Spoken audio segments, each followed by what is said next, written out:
les handballeurs ont des fourmis dans les jambes. Mais, quand les clubs vont réouvrir l'accès du handball à leurs licenciés, il conviendra à chacun de ne pas penser que ce qui était interdit le 10 mai, sera autorisé le 12 mai. Et d'avoir bien à l'esprit que la distanciation sociale et le respect des gestes barrières ne permettent pas d'envisager, à ce jour, une reprise du handball. Dans cette période qui éloigne physiquement les uns et les autres, qui met entre parenthèses le caractère collectif de l'activité handball, dirigeants, entraîneurs, éducateurs, bénévoles ou professionnels, vous avez tous un rôle à jouer pour réussir cette sortie de confinement qui va exposer les personnes à 3 risques majeurs. Le risque éventuel de contamination. Chaque responsable devra s'assurer que les sportifs et les représentants légaux des mineurs aient pris connaissance de la note, consigne de reprise d'activité physique dans le contexte de la pandémie du Covid-19. Il s'assurera de l'information et du respect des gestes barrières et de la distanciation physique.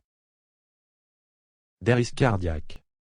Si là où le pratiquant a été malade du Covid-19, testé ou s'il y a une simple suspicion, il existe un risque de complications cardiaques et pulmonaires liées au virus.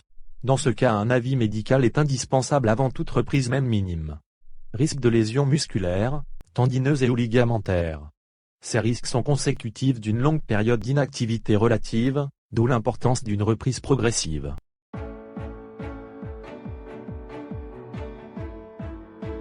Dans le cadre du protocole sanitaire, il est possible de proposer des activités qui respectent la distanciation physique. En réunion, chaque participant est distant d'1 mètre. Pour les activités sportives en extérieur, il faudra que chaque pratiquant puisse évoluer dans un cercle d'un rayon d'1,15 m. Pour une marche rapide, 5 mètres devront séparer les personnes. Pour un footing, la distance passe à 10 mètres. Dans cette période incertaine, pesante parfois douloureuse pour les familles, qu'isolés cristallisent parfois les difficultés, les conflits, les violences. Les activités proposées par le club peuvent renforcer la fonction relationnelle et sociale. Il sera possible de réunir par petits groupes les adhérents pour des échanges, de convivialité ou de préparation de la saison à venir. En vous appuyant sur les outils digitaux, restez en contact avec vos licenciés pour les informer, les aider, favoriser le lien entre eux en les mettant en réseau pour qu'ils s'entraident. Incitez vos cadres à utiliser MyCoach by FF Handball pour échanger, collaborer, gérer leur équipe.